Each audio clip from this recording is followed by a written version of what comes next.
David Jordan is the private advisor to CEOs, specialising in creating results through strategic innovation. Welcome to this week's segment. Before the GFC, it was largely a seller's market. But post the GFC, with the downturn in sales, it's really become a buyer's market. And if you as a company are focused on selling your product and you're not focused on solving the customer's problems, then you are going to cost yourself business. What I talk to clients about is to get them to think about this. People have never wanted kettles. What they want is hot water. And think about it. Kettle manufacturers focus on making kettles. They convince themselves that people need kettles. So the whole focus of the product and management team is, how do we make a better kettle? Can we make it boil quicker? Can it look sexier? Is it cheaper? How can we differentiate our kettle from all the other kettle manufacturers? And while they're all focused on how they can make a better kettle, along comes another company who provides a coffee pod machine. And the coffee pod machine boils the water, makes the coffee, and solves the customer's need for coffee without the need for a kettle. It's a very good example that when companies become focused on the product and forget the customer's problem, then they become irrelevant to the customer. To give you a different example of how a company has used focusing on customers' problems to drive profit and growth, we should look at a company called UE Insurance in Australia. Now, when you look at buying car insurance, how many times do you feel that you're just a statistic? They say, what suburb do you live in? You must be that type of risk. Are you a male or a female? You must be that type of risk. You're this age group. You're driving that type of car. So I give you a quote based on those sorts of assumptions, and it's about take it or leave it. But what UE's done is their advertising is about, we want to understand you before we give you a quote. You may be somebody who only uses the car on the weekend and catches the train to work, and you're going to be a different risk to somebody who drives to work, uses their car for business every day. So UE has tapped into the customer's demand about having an organization that understands what makes them different and solves their unique problems. And UE is growing their business successfully from that. So if you're looking at driving profit and growth from innovation, it's very important to ensure that that innovation is focused on solving the customer's problem, and you're not focused on making a better kettle.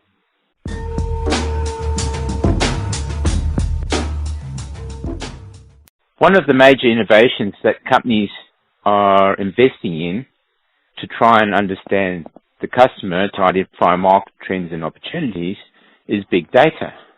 However, one of the biggest problems with big data is big data records what the customer did. It's not telling you why the customer did it or what problem they were trying to solve. Whilst I'm involved in IT and I understand the benefits of big data, one of the things I keep talking to customers about is, what is the objectives? What are you hoping to get from using big data? How is it going to align with your corporate objectives? If we come back to the importance of innovating to solve the customer's problems, then how is big data telling you what that customer's problem is? If big data is telling me that most of my customers are buying red kettles, how is it telling me that another company is bringing in a coffee pod machine to solve the customer's need for coffee? It's a big trap of big data. Is a lot of information, but what are you hoping to extract from it? When I see a lot of companies investing in big data, it becomes a big fishing expedition to try and find something in all this big sea of data. And few companies actually get real returns for the amount of investment that they've put into big data. But if you're smart, you can land a big fish from a small pond rather than a small fish in a big pond. Narrow what you're doing with big data and what you're trying to achieve out of it. Try and set you in the theme of it. I'll mention about a company that we consulted to who are a book retailer. It was a very interesting conversations that we would have with the editors who are the product managers of such an organization. They were always very excited about a new author. About an author who readers enjoy because that would increase sales. So the more famous authors, the greater the sales. However, we challenged them to actually say, as a book retailer, what is the problem we are solving for the customer? And when you think about it, customers buy a book because they want something to read. We're solving the problem of them wanting something to read. Now, it might seem a fine distinction of we're selling a book and the customer wants something to read, but just changing the way we think about it actually increases the sales of the organization. Now, I'll take the next step is to say, how is big data used to help that out? And the best example would be Amazon.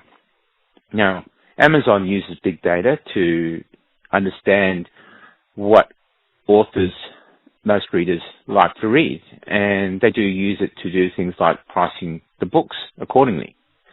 However, Amazon actually uses big data to solve the customer's problem. When you go onto Amazon to buy a book, it's because you want a book to read now. And if you want to read a book now and your favorite author hasn't got a book available, what do you do? Amazon sits there and says, right, this is the kind of books that you like reading, and we'll compare those reading habits with someone similar, with a range of other people who have similar reading habits, and actually come up with recommendations for books. They're helping me to find a book that I might like to read. So that's a very good example of big data actually driving sales. So it's very important when you're looking at innovations like big data to really focus on using big data not to understand what the customer has done in the past, but to focus on how to solve the customer's problem. And that's where you'll drive profit and growth from innovation.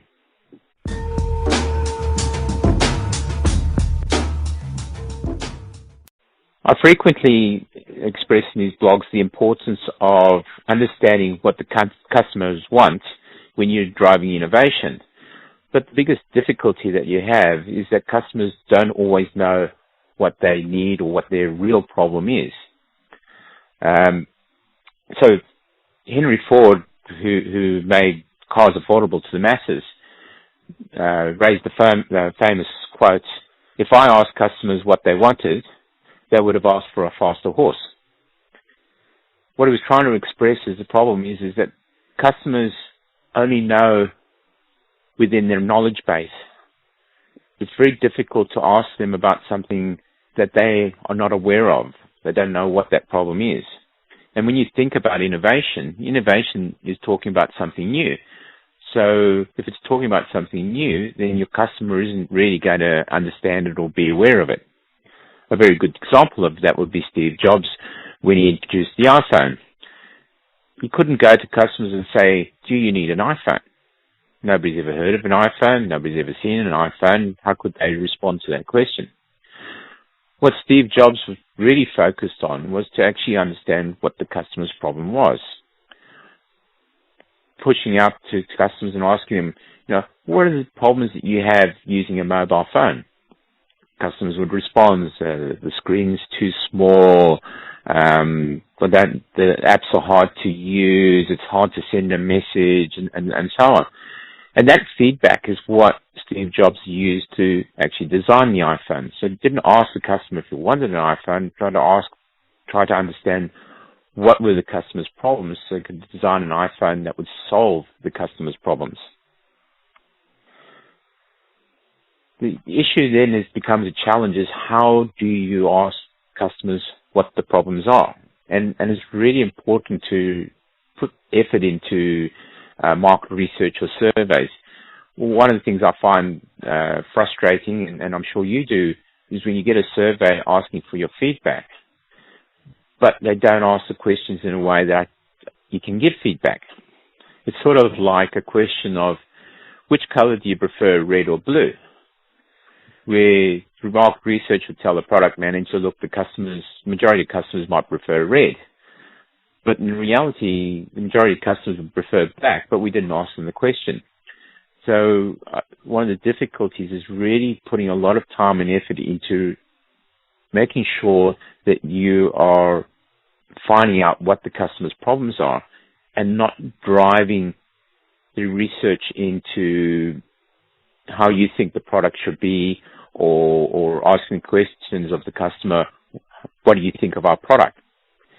So going back to Henry Ford saying, if I asked the customer, they would have said a faster horse. It's really important, focus not on the product, but focus on trying to identify what is the customer's problems, what are they trying to solve, what ways would they like to solve it. Really try and dig into that and come back to that very important thing all the time, is that if you want to drive success, drive growth and profits from innovation, keep focusing on solving the customer's problem.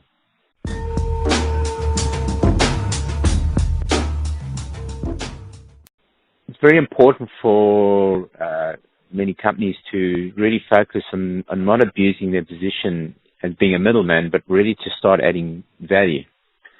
There's around 60% of companies are involved in a business where they're acting as a middleman between suppliers and end customers. And these are the companies that are at most risk from digital disruptors, whose business models are to try and undercut or replace these organizations as middlemen. An organization that we all know that acts as a middleman is banks. And banks act as middlemen between those people who want to lend their money, usually as deposits, and those who want to borrow. Over time, as the banks have dominated that market position as a middleman, they've taken a larger and larger cut of the transaction. To the point now is that it makes it viable for digital disruptors to come in and undercut that business. A very good example of that is peer-to-peer lenders. And peer-to-peer lenders are a digital disruptor who use the technology and a business model to enable the lender and the borrower to talk together without having the bank in the middle.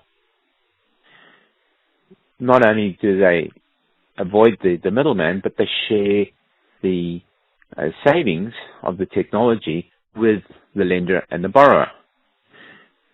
So now you have a situation where people who used to deposit money in the banks can get 4 to 5% more by lending to a peer-to-peer lender, and those that are borrowing through the peer-to-peer lender could get savings of up to 10% on loan interest.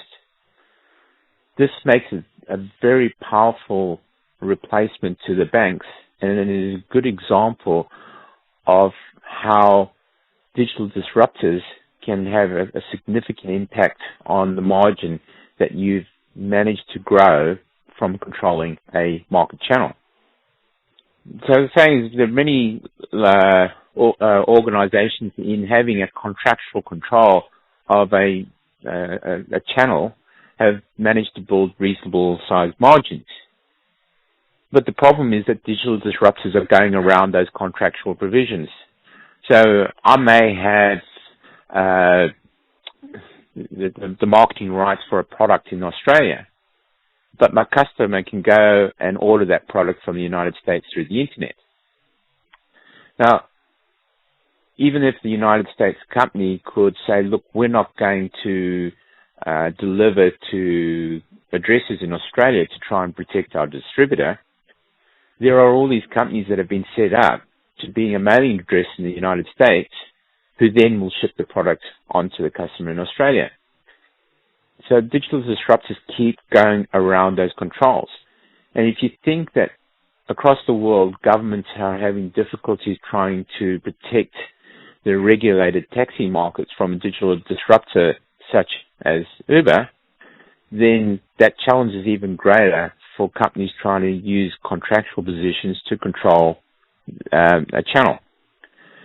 When you think about this, it's really important now, if you want the customers to deal with you, then you need to add value. So if you want the customers to deal through you rather than bypassing you through the internet and buying straight from the customer, then focus on how you are adding value to that sale or that process. So a very good example of that is mortgage brokers. Mortgage brokers solve the customer's problem of trying to understand the complexity of getting a home loan, trying to find the best price. The mortgage broker solves that problem. They save the customer time and money, and the customer is prepared for the mortgage broker to make money on that transaction. And if I'm talking about how I add value, it's really about solving the customer's problem. So it comes back to innovation. If you want to drive profit and growth, if you want to protect your business from digital disruption, then that innovation has to be about solving the customer's problem. If you don't have a copy of David's book, The CEO Innovation Blueprint, you can get that now at freeceoblueprintbook.com.au. That's freeceoblueprintbook.com.au.